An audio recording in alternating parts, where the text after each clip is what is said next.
Everyone, welcome back to my channel. আমার চ্যানেলে তোমাদের সকলকে জানাই অনেক অনেক স্বাগত।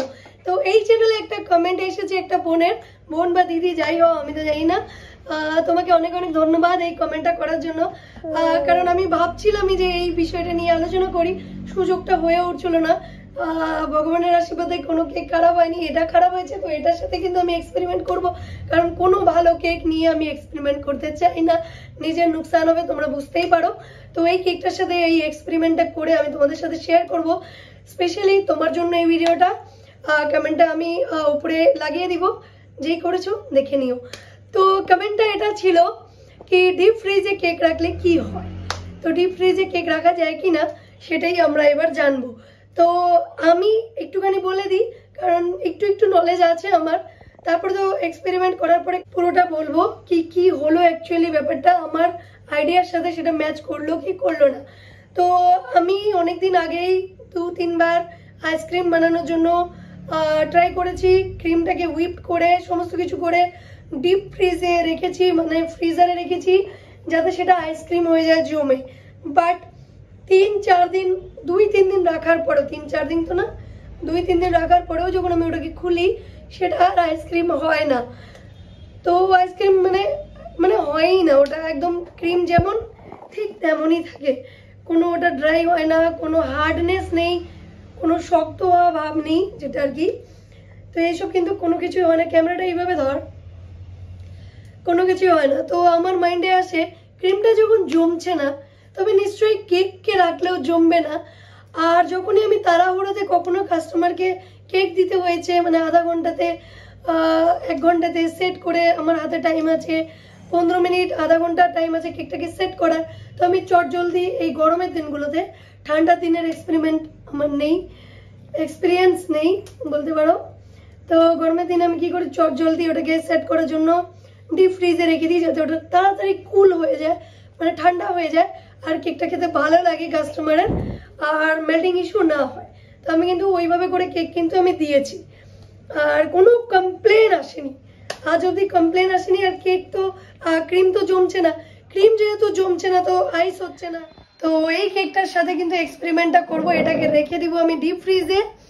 আর আজকে সন্ধে, তো কালকে নেক্সট ডে সন্ধ্যাতে আমি এটাকে কাট করে দেখাবো তোমাদেরকে যে এটা অ্যাকচুয়ালি ম্যাটারটা কি হলো, এটা জমলো কিনা, বেস জমলো কিনা, ড্রাই হলো কিনা, ক্রিমটা ড্রাই হলো কিনা, বেস হার্ড হয়ে গেল কিনা।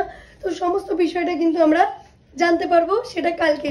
তো একবারে কালকে ভিডিওটাতে জাম্প করবো, আর আজকে আমি হচ্ছে ডিপ ফ্রিজে রেখে দিই কেকটাকে। তো আমি হচ্ছে ডিপ ফ্রিজে রেখে দিলাম, আর জানতে পারবো কালকে কি হচ্ছে অ্যাকচুয়ালি ব্যাপারটা। মেয়ে দেখো খেলছে। তো চলো কালকের ভিডিওটা একসাথে কানেক্ট করে আমি তোমাদেরকে আপলোড করে দিব। তো আজকে এসে গেছি নেক্সট ডেতে। তো তারপরে আজকে কিন্তু আমি ভিডিওটা শ্যুট করে দেখাবো তোমাদেরকে, কাটিং করে কেকটা। নাইফ নিয়ে নিই, আর এই দেখো হচ্ছে কেক। তো চলো এবার কেটে তোমাদেরকে দেখিয়ে দিচ্ছি। দেখো কোনো রকম কিন্তু কোনো চেঞ্জ নেই, যেরকম কাল দেখিয়েছি ঠিক তেমনই আছে। তো এবার কেটে দেখিয়ে দিই যে অ্যাকচুয়ালি ভিতরের অবস্থাটা কি।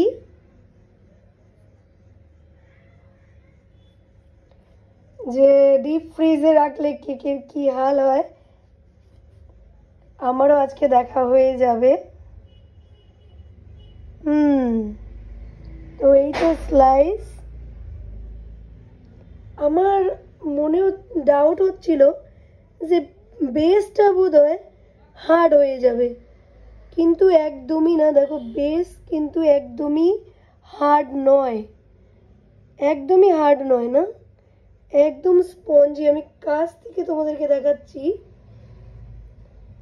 কোনো রকম কোনো চেঞ্জ নেই, নর্মাল। আর ক্রিমের কথা তো আগেই বলেছি যে ক্রিম কিন্তু ড্রাই হয় না, মানে শক্ত হয় না, হার্ড হয় না, ক্রিমও কিন্তু একদম সফট আছে। ঠিক আছে, বাও। কেকটার কন্ডিশন কিন্তু খুবই ভালো। তো বুঝে গেলে যে কেক ডিপ ফ্রিজে রাখলে কি হয়। আর একটা জিনিস তোমাদেরকে বলে দিই, হয়তো আমার ফ্রিজটা ওল্ড, মানে পুরনো, তো সেই জন্য জানি না পাওয়ারের জন্য, মানে কম পাওয়ার পাচ্ছে বা কি হচ্ছে ফ্রিজের, ডিপ ফ্রিজটা, সেটা আমি বলতে পারছি না। যদি ওখানে কাজটা ঠিকঠাক মতো না করে সেই জন্য হবে হয়তো যে কেকটা একদম ঠিকঠাক আছে, ক্রিম ঠিকঠাক আছে, বেস ঠিকঠাক আছে, হার্ড হয়নি। আর তোমাদের ফ্রিজ যদি মানে ফ্রিজের ডিপ ফ্রিজটা যদি বেশি ভালো কাজ করে সেক্ষেত্রে হতে পারে কি এটা হার্ড হয়ে যাক, মানে হার্ড হয়ে যেতে পারে বা ওই আইস টাইপের হতেও পারে। আমার সেটা আমি ডাউট আছে, সেখানেও আমার একটু ডাউট আছে। বাট আমি তো প্রমাণ করে দিলাম আমার ফ্রিজটা দিয়ে, এবার সেটা কেমন পারফর্ম করছে সেটা আমি বলতে পারবো না। এবার ওটার জন্য তো তাহলে ফ্রিজ মানে ফ্রিজের মেকানিককে ডাকতে হবে। তো যাই হোক, তোমাদের জিনিসটা ক্লিয়ার হলো, অতটাও কিছু হয় না। অ্যাটলিস্ট যদিও বা তোমাদের ডিপ ফ্রিজের ভালোভাবে কাজ করে বা আমারটা যদি খারাপ কাজ করছে, যেটাই যদিও কোনো এরকম ধরনের কোনো সমস্যা থাকে, অ্যাটলিস্ট তোমরা ধরো এখনই কেকটা বানিয়ে মানে কাস্টমারকে দিতে হবে 10-15 মিনিটের মধ্যে বা আধ ঘন্টার মধ্যে। তবে অবশ্যই ডিপ ফ্রিজে তোমরা ওই আধ ঘন্টা 1 ঘন্টা মতন রেখে সেট করে ভালো মতন সেট হয়ে যাবে, যেটা আমিও করি। তো তারপরে কিন্তু কেকটাকে কাস্টমারকে ডেলিভার করতে পারো। তাই হোক ভিডিওটা ভালো লেগেছে, আর তুমি তোমার যে কমেন্ট করেছো তুমি তোমার প্রশ্নের উত্তর পেয়ে গেছো। টাটা বাই বাই, দেখা হবে নেক্সট ভিডিওতে। Please like share and subscribe অবশ্যই করে দিবে।